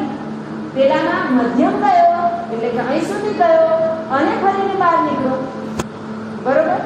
હવે એના પછીની પ્રક્રિયા બંને હાથની અંદર પાડો, બરોબર? સીધી શ્વાસને ભરો, ઇનહેલ અને એક્સેલ. શ્વાસને છોડતા છોડતા નીચે જાઓ, હૃદય ઉપર. ફરી શ્વાસ લેવો. જો અહીંયા શ્વાસની રિધમ કેવી થઈ? લાંબો ગયો, શ્વાસની લેન્થ વધી, એટલે શ્વાસ પહેલામાં ટૂંકો હતો, બીજામાં અહીં સુધી આવ્યો અને ત્રીજામાં ઉદરીય શ્વાસ થયો.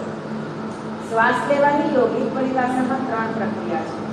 એક ઉદરીય, એક વક્ષ્ય અને એક હાથની, એટલે કે અહીંની શોલ્ડરથી આપણે લઈએ છીએ, આપણા જે શોલ્ડર બોન છે એ તરફનો શ્વાસ. કોઈ પણ યોગ અભ્યાસ કરીએ પરંતુ શ્વાસના રિધમને સમજીને યોગ અભ્યાસ કરો તો કોષો ફટાફટ જાગૃત થશે અને એ આપણને પૂરી રીતે મનની ગતિ ઉપર ના કાબુ તરફ લઈ જશે. એટલે તમે થોડીક યોગ એક્સરસાઇઝ કરશો, તરત એમ થશે કઈ વિચાર ન કરવો, આંખો બંધ કરી અને બસ કશું બોલ્યા વગર બેઠા, મન શાંત થઈ જશે. આ પ્રક્રિયા સવારના ઉઠીને આજે ટૂંકા વ્યાયામ કરું છું, જેને સૂક્ષ્મ વ્યાયામ કહું છું, એ પ્રક્રિયા હાથની કરી, એના પછી હાથને સીધા લાંબા કરીએ. 2 અહીંયા કોણીથી હાથ વળશે, જ્યારે હાથ શોલ્ડર પાસે આવે છે ત્યારે શ્વાસ છોડીએ છીએ. Exhale, inhale, exhale, inhale, exhale, inhale, exhale, inhale, exhale. Change 2 1 2 1 2 1 2 1 2 1 2. Relax. અહીં મૂકી રાખ અને હવે શોલ્ડરને મૂવમેન્ટ આપ. 1 બંને કોઈ નહીં કરવાનું, શ્વાસ ભરતા ભરતા પાછળ જઈએ. હા, છોડતા આવ્યા, ફરી શ્વાસને ભરતા ઉપર, શ્વાસ છોડતા પાછળથી આગળ. 3 ક્લોકવાઇઝ,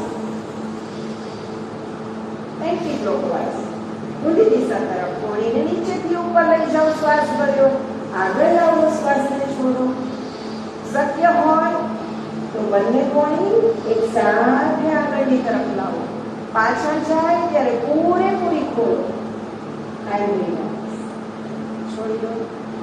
આ પ્રક્રિયા હાથની, શોલ્ડરની અને પૂર્ણપણે આપણા આંગળાની થઈ. પણ છેલ્લી જે પ્રક્રિયા કરી એની અંદર હાથની સાથે ચેસ્ટને પણ જોડવા. આપણે કહ્યું એને સ્કંદ સંચાલન, પણ એ સ્કંદ સંચાલનની સાથે આપણા ફેફસાઓ પણ કામ કરતા થયા. કે બતાવું, તમને સમજાવું. આપણે આ પ્રક્રિયા કરી, બરોબર? આપણા શરીરની અંદર મોટામાં મોટું મસલ્સ છે આપણું ડાયાફ્રામ, જે આપણી જે ફેફસા છે, આપણી જે પાસળીઓ છે, જ્યારે આપણે આમ પકડીએ છીએ ત્યારે લાગે છે આ બી આકાર એની વચ્ચેની તરફ રહેલું છે. એ આપણા શ્વાસ લેવા અને છોડવાનું બંને પ્રક્રિયાની અંદર ખૂબ કાર્ય છે. આપણા શરીરના આપણા બાળાને પણ થોડા સમજતા હોઈએ તો આપણે બહુ ડિટેલમાં ડૉક્ટરની જેમ જવાની જરૂર નથી, પણ આની સાથે થોડું જાણતા હોઈએ તો એ આપણને ખબર પડે કે આ ખોટું છે, આ સાચું છે, અહીંયા કામ કરે છે. એ જાણતા હોઈએ તો ક્યાં કામ લાગે? યોગ નિદ્રામાં. જ્યારે યોગ નિદ્રાની અંદર તમે કોઈ પણ કોષને બગડી ગયેલા હોય, ડોક્ટરે હાથ ઊંચો કરી દીધો હોય, એ કોષોને ફરીથી નવોપલ્લવિત કરવા માટે, ફરીથી સુંદર એને બનાવવા માટે, કાર્યક્ષમ કરવા માટે, શરીરના રિધમમાં એને લાવવા માટે એ મહત્વની ભૂમિકા પુરવાર થાય છે. ત્યાં ઇમેજ એ તમારી પાસે હશે કે મારું પેટ, મારું આંતરડું એ અહીંયા આ પ્રકારની તકલીફ કરી રહ્યું છે, તો તમારા માઇન્ડની અંદર એ કલ્પનાના આધારે આંતરડું દેખાશે કે મારું આંતરડું અહીંયા છે, આ છે.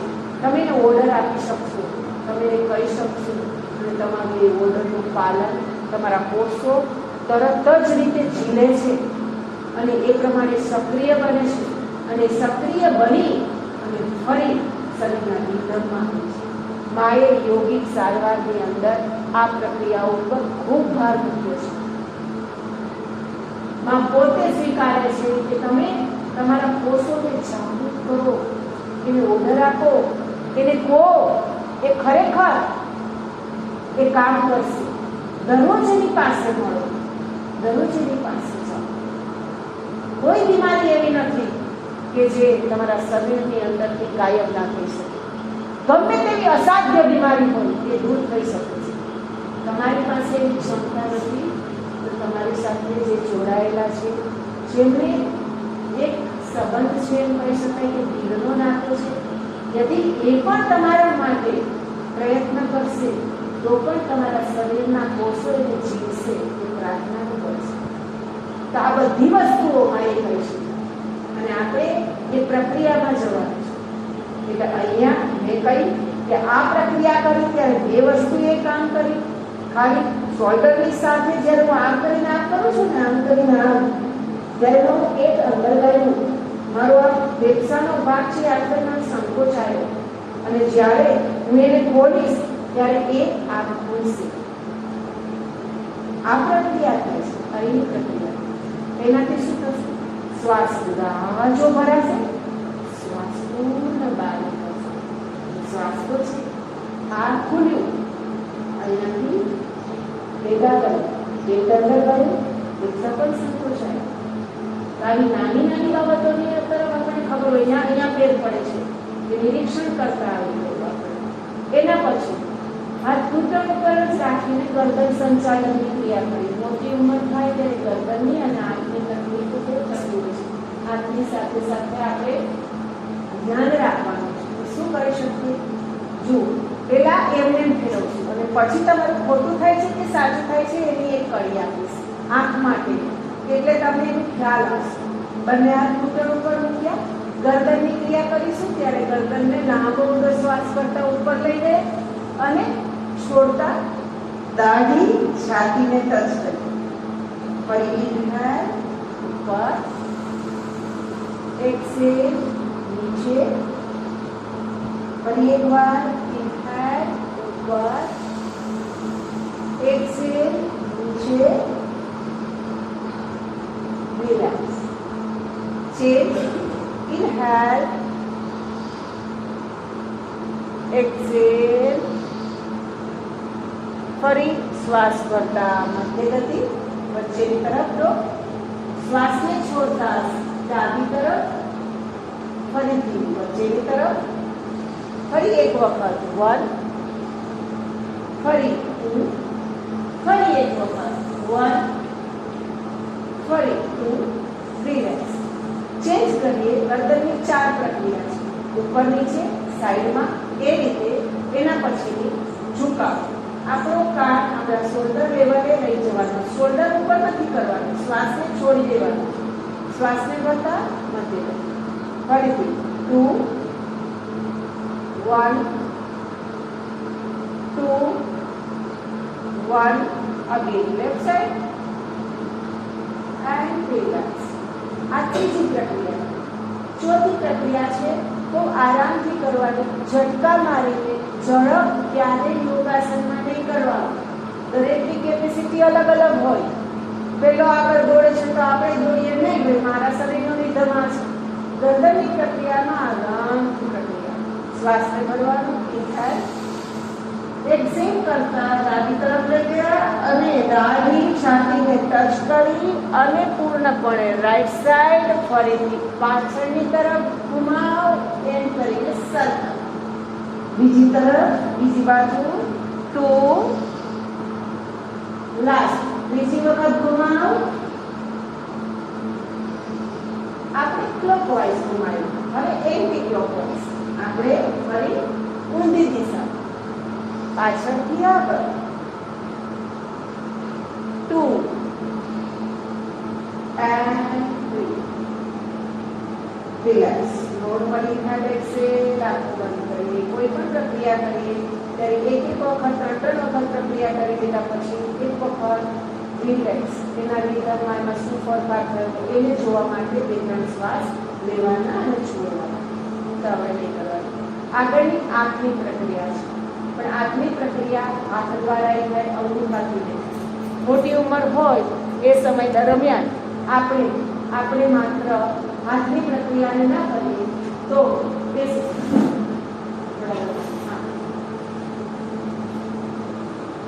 અઘરું પડે છે.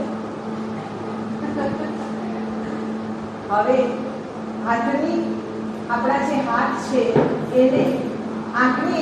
એક્સરસાઇઝ કરીએ છીએ ત્યારે હાથ લીધા અને આપણો અંગૂઠો છે એ આપણા કાનની પાછળની તરફ હથેળીને, બરોબર, આપણા આંગળા છે એને પૂર્ણપણે ઉપર મૂકવા. હવે આપણું માથું પકડી લીધું આપણે છે, જો પકડી લીધું. હવે હું ડોકને નહીં, હું આમ ઘુમાવીશ તો એ હાથ ઘૂમશે, પણ મારે એને ઘૂમવા જ નથી દેવાનું. એટલે એનો અર્થ એ થયો કે આ પ્રક્રિયા મેં પકડ્યા પછી હવે કોણ ઘૂમશે? માત્ર એની આંખ. આપણે આંખની એક્સરસાઇઝ કરીએ, જરા પણ વાંધો છોડો નહીં આંખની એક્સરસાઇઝ. હું તમને આમ કરીને આમ કરાવડાવીશ, હાથને છોડો તો તમે તરત જ માથું પણ આમ લઈ જશો, પણ ત્યાં માથું નથી ફેરવવાનું, ત્યાં માત્ર અંગૂઠો જ ફેરવવાનો, આંખ જ ફેરવવાની છે. ફરીથી આપણે આ પ્રક્રિયા તરફ જઈએ. પકડી બરાબર. આંખની એક્સરસાઇઝ કરવા માટેની આ બેસ્ટમાં બેસ્ટ. માથાને પકડી રાખવાનું. આંખો બાજુ શું થાય છે? આંખની એક્સરસાઇઝ કરો છો. ડાબી આંખને ખબર ન પડવી જોઈએ કે હું શું કરું છું. પોઝિશન કરો છો સીધી. આંખને હંમેશા સામેની તરફ સીધી લાઈનમાં રાખો અને ત્યારબાદ ઉપરની તરફ દોરાને લઈ જાઓ. 1. એ જ રીતે દોરાને નીચેની તરફ લાવો. નીચે એટલે નીચે, માથું તમને શરીર મૂર્તિવત. ફરીથી 1, શ્વાસ કરતા ઉપર. 2, એક્સેલ, શ્વાસ છોડતા નીચે. રિલેક્સ, આંખ બંધ. નોર્મલ એક વખત શ્વાસ. રિલેક્સ, ફરીથી આંખને ખોલો. સીધી ગતિમાં આપણી આંખ છે, સીધી લાઈનમાં. હવે આપણી આંખના દોરાને આપણે જમણી તરફ લઈ જઈશું, જમણી તરફ જોઈશું. 1, માથું હલતું નથી, જમણી તરફ જ જોવાનું છે. 2, left side. Again 1. Again 2, left side. Very good. Relax. આંખને બંધ કરી દો. એક વખત નોર્મલ શ્વાસ લો. નેક્સ્ટ, આંખને પૂર્ણપણે ગોળ ઘુમાવીશું. પકડેલી અવસ્થામાં હું રાઉન્ડ ફેરીશું ક્લોકવાઇઝ. એટલે ડાબી તરફ 1, 2, 3 એન્ટી ક્લોક. ડાબેથી જમણી તરફ 3 એન્ડ રિલેક્સ. આંખને બંધ કરી દો. હાથ નીચે મૂકી દો. નોર્મલ શ્વાસ લો.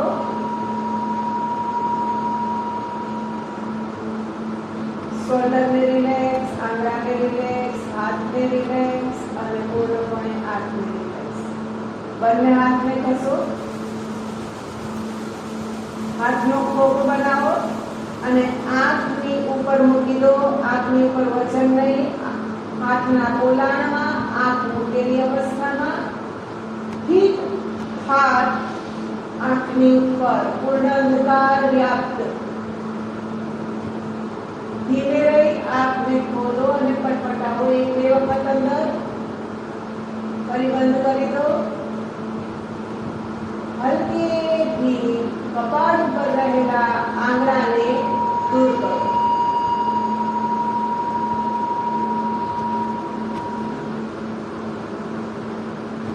હલકેથી આંખને ખોલો. તો આ પ્રક્રિયા આપણે જ્યારે ઘણી બધી એક્સરસાઇઝ છે એ છે આપણી પ્રક્રિયા આંખ માટે. બીજી સૂક્ષ્મ ક્રિયા કરી એ શોલ્ડર માટે. એવી જ રીતે કમર માટેની એક્સરસાઇઝ છે અને કમર માટેની જે એક્સરસાઇઝ છે હજુ 5 મિનિટ લઉં ને કોઈની જરૂર નથી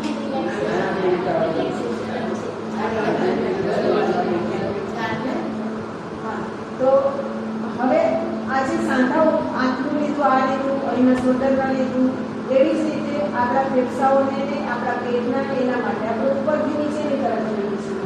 આપણે બેસી જઈએ પૂર્ણપણે ટેકો દઈને પાછળ. હવે પગ ઉપર રહેશે, વાંધો નહીં, બરોબર. અને જઈએ છીએ ઉદર માટે. ઉદર જ્યારે ઉપરથી નીચે તરફ આવીએ છીએ તો ઉદરના માટે થઈને આપણે જઈએ છીએ. ઉદર ઉપર જ હાથ છે, લાંબો શ્વાસ લીધો, ઇન્હેલ એન્ડ એક્સેલ. પ્રક્રિયા પગની ઉદરની સાથે એક સાથે કરીશું ઇન્હેલ અને જમણો પગ ઉપર કર્યું કરો ઉપર અહીંયા શ્વાસને એક્ઝેલ અવસ્થામાં મૂકી દો શ્વાસ છોડી દો પેટ અંદર ખેંચો પેટ પણ કાર્યરત છે પગના પંજાને તમારી તરફ ખેંચો પગ સ્ટ્રેટ રાખો પ્રેશર પેટ ઉપર આવશે ફીલ કરો એન્ડ રિલેક્સ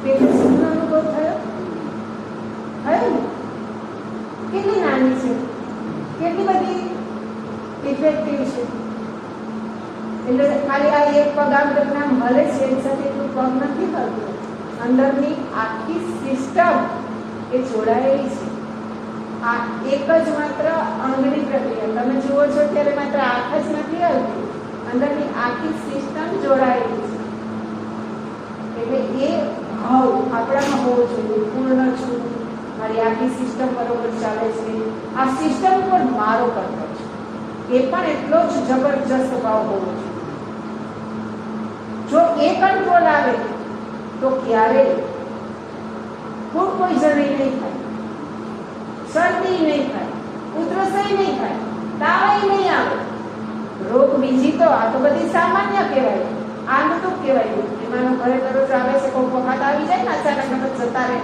આ એવા કહેવાય કોઈક વખત આવી જાય કોઈક નબળી ક્ષણ હોય પણ એ આવે તો એ કે ભાઈ નહીં મને નથી ગમતું ભાગો પરસો આપી જશે પણ એ ટકશે નહીં એ જતો રહેશે એટલે પહેલા મનની અંદર એ નહીં હોય તો એ ટકી રહેશે પછી કે હવે તો જવું જ નથી આ તો મને બહુ મકાન ગમે છે અહીં ભાડું ભર્યા કરીશ ને તો આ મકાન મારે કાયમી રાખવું છે આપણે આ મકાનમાં કાયમી કોઈને વાસ નથી થવા દેવો બીજી બાજુ લેફ્ટ સાઈડ વન શ્વાસ કર્યો શ્વાસ નોર્મલ પગનો પંજો તમારી તરફ ખેંચાયેલો જો આપણે હોલ્ડની સ્થિતિમાં ન રાખી શકીએ પગને શ્વાસને તો નોર્મલ પોઝિશન અને જો આપણે શ્વાસને બહારની તરફ રાખીએ અને પછી ખેંચીએ નથી લેવો શ્વાસ તો પેટ અંદર જશે પગ પૂરેપૂરો ખેંચાયેલો ઇફેક્ટ દેખાશે એન્ડ રિલેક્સ સાંધાને જ બધાને હલકા કરવાની પ્રક્રિયા છે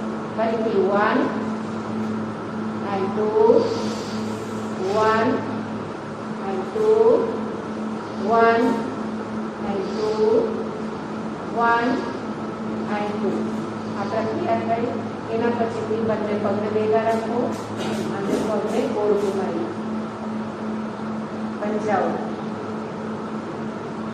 એન્ટી ગો રિલેક્સ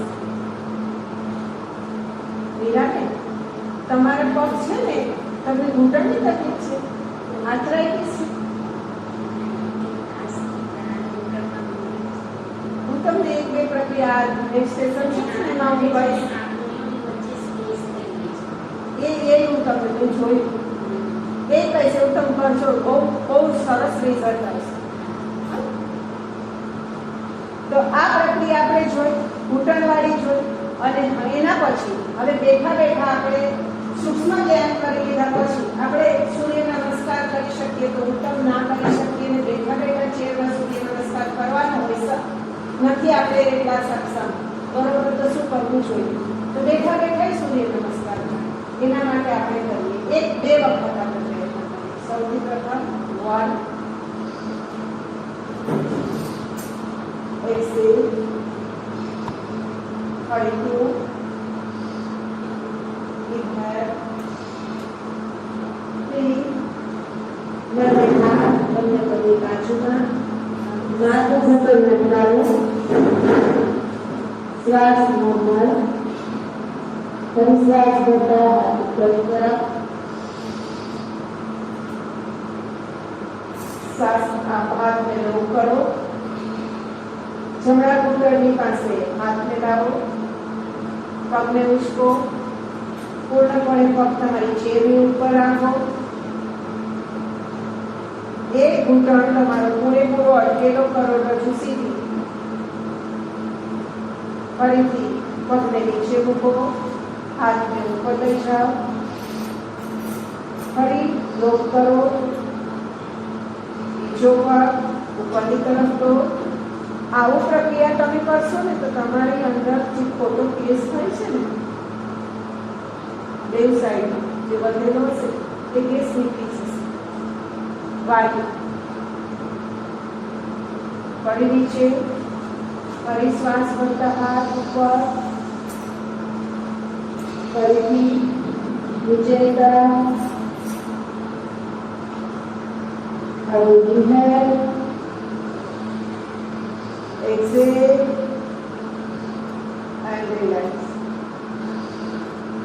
જેની અંદર ઘણા બધા સ્ટેપ છે, પરંતુ આ સાદા સ્ટેપ મેં તમને બતાવ્યું. આવું જ દરરોજ કરીશું.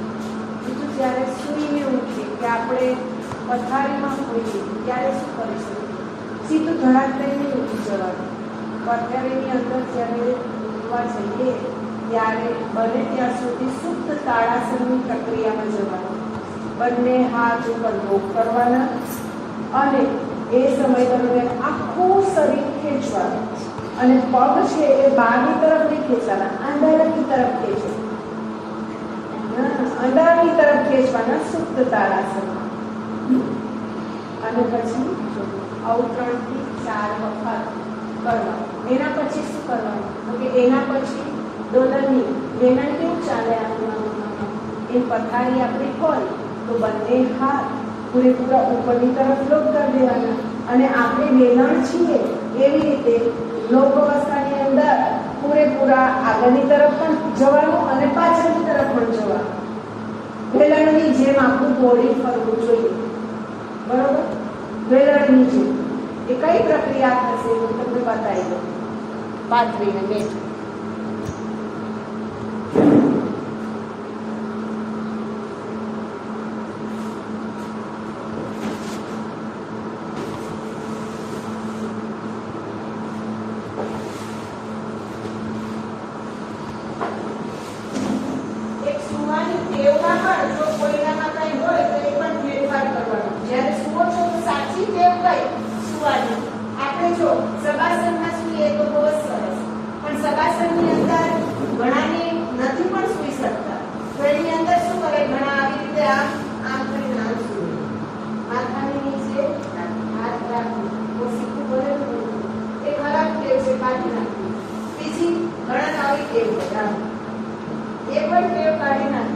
મોટી ઉંમરે તમે આમ કરીને આમ સૂશો ત્યારે તમને બ્લડ પ્રેશર વધશે, ઓછું નહીં થાય.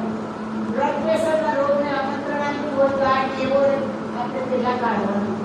ઘણી બધી એવી છે કે આપણી ટેવ છે કે નકામી હોય છે કે જેને કારણે આપણે રોગને ન કરીએ છીએ. ચાલવાની પ્રક્રિયામાં એવી બધી ગડબડ હોય છે કે ઘૂંટણના ને કમરના દર્દને ન કરીએ છીએ. દવાની કઈ જરૂર નથી પડતી, પણ આપણી ટેવની આપણને ખબર હોવી જોઈએ.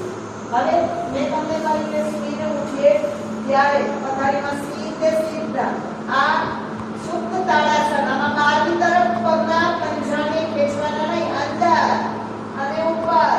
આ ઉપર ખેંચાય એટલે નાભીનો ભાગ ખેંચાયેલી અવસ્થામાં ડાયાફ્રામ પૂરેપૂરો ઉપરની તરફ ખેંચાય એન્ડ રિલેક્સ.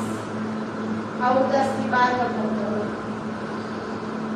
And relax. બરોબર? પછી મોટી ઉંમર છે બહુ ઊભા નથી રહી શકતા અને ઊભા રહીએ છીએ તો ઝંઝનાટ થાય છે. એવા સમય દરમિયાન આપણે આપણા શરીરને થોડું વોર્મઅપ કરવા માટે સૂતેલી અવસ્થામાં બંને પગને ગોળ ઘુમાયા, બંને પગને ફરીથી એન્ટી ક્લોકવાઇઝ, પગને ઉપર તરફ જેટલું જાય એટલું લેવાનું, ફરી બંને પગને ઉપર જાય એટલા લેવાના અને એના પછી બંને પગને રાઉન્ડ ઘુમાવવાના. આ બધી પ્રક્રિયા છે એની અંદર તમારાથી થઈ શકે એટલું કરવાનું. એના પછી ઘૂંટણેથી પગને વાળવાનું અને બરોબર એ પગ ઉપર લોક કરી અને નાડી અડકવાની કોશિશ કરવાની. આ પવન મુક્તાસન, અર્ધ પવન મુક્તાસનની સ્થિતિ છે. પેટમાં રહેલો ગેસ એ નીકળે છે અને વાયુનો પ્રકોપ થયો હોય તો એ દૂર થાય છે. આમાં પંજાને બહારની તરફ ખેંચવાનું અને દાઢી આપણી કે નાક આપણું પૂરેપૂરું અડકશે. આની અંદર ના થઈ શકે માથું ઉપર તો માથું નીચે રાખીને પણ તમે કરી શકો છો. એ જ રીતે એક પગ તરફ કરી તો બીજી તરફ ફરીથી એ જ પ્રક્રિયા. પછી બંને પગ વડે પણ કરી શકો. બંને પગને સાથે રાખ્યા અને બંને હાથ લોક કર્યા અને ત્યારબાદ અહીંયા આમ પગના થવું જોઈએ કે આમ ના રહેવું જોઈએ કે આમ ના રહેવું જોઈએ. બંને પગના અંગૂઠા એક સાથે એક જ લાઈનમાં હોવા જોઈએ અને બહારની સાઈડે અહીંયા ખેંચાયેલા રહેશે અને જવાનું છે પૂરી ભરે શ્વાસને છોડતા પેટ અંદર. હા, ગમે એવો ગેસ હોય ગેસની ગોળી ખાવાની નહીં. સવારે ઉઠીએ છીએ ત્યારે આવા નાના આસન 7 કરું. મેં તમને કહ્યું ને કે વેલણની પ્રક્રિયા, હું એક લાકડી છું ગોળ મજાની સરસ, એવું શરીર ઢીલું છોડી દેવાનું. બીજું કાંઈ ના કરો, સુપ્ત તાળાસન અને એની સાથે આ પ્રક્રિયા ખાસ કરવાની. કઈ તો મેં એ કહ્યું 1 2 આ પ્રક્રિયા તમારે કરી દેવાનું. રોલ એન્ડ રોલ, રોલિંગની પ્રક્રિયા છે. આળંદવાની. આપણે તો કોઈ છોકરા વાળા હોય તો આપણે એમ કહીએ શું ગધેડાની જેમ આરોગ્ય છે અને ગધેડું બુદ્ધિ વાળું કરે. એ આરોગ્ય, કુતરાય આરોગ્ય. માણસ મોટો થયો પછી આરોગ્ય ભૂલી જાય. મારી ઘરે 2 રોગી છે, બહુ જ પ્રેમમાં આવી જાય ને એટલે એ મને શું કરે, મારી કે પરમની પાસે આવી એકદમ શરણાગતિ સ્વીકારી ને એકદમ આવડે આરોગ્યમાં હું બાજુ બેઠું ને મને ધક્કા ધક્કી ખાતો નમસ્કાર કરે છે. આવા કરીને આવડે. હા, એટલે મારી ઘરે જે મોટો રોગ છે એ એવું જ કરે. પણ રિલેક્સ કરતા હોય. આપણા શરીરના કોષોને રિલેક્સ કરવા માટે આપણે આ પ્રક્રિયામાં આળોટવું જોઈએ, રિલેક્સ થવું જોઈએ. આપણે આળોટતા નથી એટલે જકરણ ત્યાં થાય છે. આમ બધું શરીર છૂટું થઈ જાય. પણ તમને કંઈ આવતું તો તમે પછી ફરિયાદ નહીં કરો, મારું તો આ જકડાઈ ગયું છે, મારું તો પેલું જકડાઈ ગયું છે, એવું નહીં થાય. એટલે આ જે ઝઘડની પ્રક્રિયા છે ને ક્યારે છે કે નપુંસાની સ્થિતિ છે. 50 વર્ષ પછી 10 વર્ષ પછી આપણે જઈએ છીએ હવે લોકો બોલીએ ચાલો હવે એ ઘરમાં પ્રવેશીએ, પણ પછી એ ઘરમાં પ્રવેશીએ ત્યાં દાંડો તૂટી જાય. તો આ રીતની છે શરીરના કોષોને સુંદર બનાવવા જોઈએ. નાની નાની પ્રક્રિયા મેં તમને બતાવી. ખાસ તો સમજાવવા સાથે પ્રેક્ટિકલ મારે તમને કરવાની નથી, એટલા માટે યોગનો ક્લાસ લીધો હોય એ અલગ હોય. પણ પાછું આપણે બપોરના ફરી પાછા મળીએ ત્યારે જે પ્રશ્નોત્તરી હોય, જે કાંઈ તમારી ફરિયાદો હોય એ આપણે જરા સમજીશું. બરાબર? તો આજે અહીંયા મને લાગે છે કે હવે જે 11:40 થઈ પૂર્ણ કરી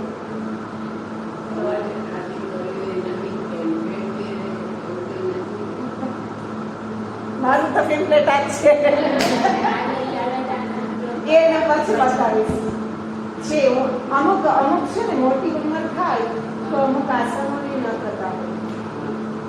હું છે ને યોગ થેરાપિસ્ટ છું, એટલે લોકોને યોગ દ્વારા રોગને કેમ દૂર કરી શકાય એના માટે થઈને આયુર્વેદ અને નેચરોથેરાપી અને યોગ એ બધાને સાથે લઈ અને હું કામ કરું છું. હું ગુજરાત રાજ્ય યોગ બોર્ડ સાથે જોડાયેલી છું અને ઝોન કોઓર્ડિનેટર છું. એટલે વડોદરા, આણંદ અને ખેડા 3 જિલ્લા સંભાળું છું યોગની પ્રવૃત્તિઓ કરવા માટે.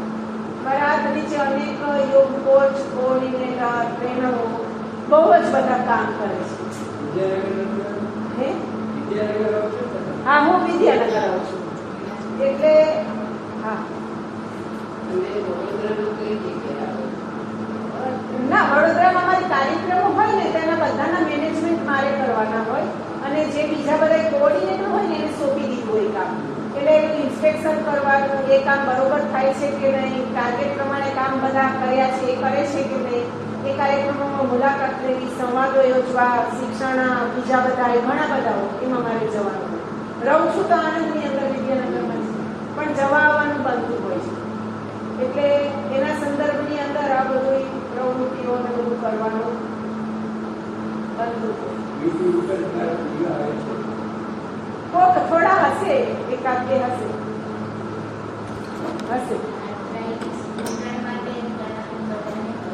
હા, અને બહુ મોટું પરિણામ કહું છું ને, જે માનવું કહું ને ચમત્કાર તો ચમત્કાર જ છે. અનેક પ્રકારના રોગીઓ જે આવે છે એમને ડૉક્ટરોએ હાથ ઉપર કરી દીધા હોય કે હવે તો તમે ભગવાનને યાદ કરો, એવા દર્દીઓને પણ વગર દવાએ યોગથી ખૂબ મોટો ફાયદો થાય છે અને લોકો આવે છે, ઘણા બધા આવે છે અને યોગનું પરિણામ જબરજસ્ત છે.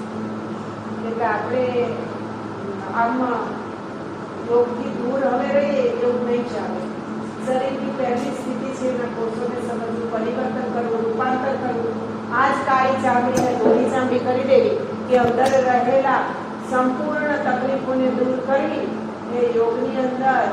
આમાં કેવું છે કે જે ચાલે છે પરંપરાગત વ્યવસાયિક ધોરણે એ અલગ વસ્તુ છે, પરંપરાગત જે યોગ ચાલે છે એ અલગ વસ્તુ છે અને એ વસ્તુની અંદર માનસિક અરવિંદની ચેતનાને ભેળવીને અંદર કામ કરવું એ એનાથી ખૂબ દૂરની વસ્તુ છે.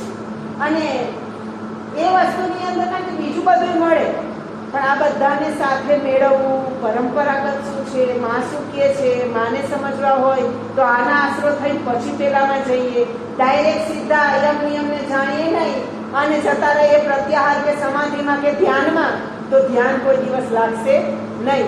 કારણ કે મન શું છે તો સમજ્યા નથી, તો પછી આંખો બંધ કરીને બેઠા જ રહેવાની પ્રક્રિયા થશે.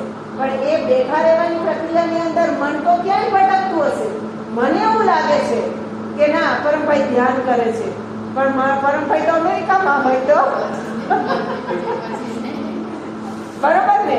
પેલા તો એમ કે ના કરે છે ને એ તો ફીલ કરે, સાથે આપણે ફીલ કરીએ, માત્ર એ બોલે નહીં તો પણ કે ના આ વસ્તુ છે ધ્યાન. તો આ બધા તબક્કાઓમાંથી પસાર થઈ અને માની પાસે જઈએ તો તરત જ શ્રી અરવિંદ માં એકદમ મારા તો સેલા સેલા માં છે, મારા તો શ્રી અરવિંદ માતાજી જે કહે છે બધું મને સમજાય છે, ક્યારેક ફરિયાદ ના ઉઠે, શબ્દો કદાચ ના સમજાય કારણ કે એ તરફ કદાચ આપણું ધ્યાન ના હોય, પણ એની અનુભૂતિ તો આપણને અનુભવાય કે ના આ શબ્દની પેલું ભાષાને શું વળગે ભૂલે ના જેવું, પણ અનુભૂતિ તો ખ્યાલ આવી જાય કે માં આ છે, માં આ કહે છે. બસ તો ભાવ જ મહત્વનો છે. રોગ ભગાડવા માટે પણ ભાવ મહત્વનો છે અને પ્રેમ ભાવ રાખવા માટે પણ ભાવ મહત્વનો, દુશ્મનામાં રાખવા માટે પણ ભાવ અગત્યનો છે. ભાવ જ મુખ્ય છે, પ્રેમ જ મુખ્ય છે. તો આ સરળતાથી આપણે આને સમજીને આગળ ચાલીએ તો વધારે સારું કામ થાય એવું મને લાગે. તો તમને મને સાંભળી થઈ ગયું.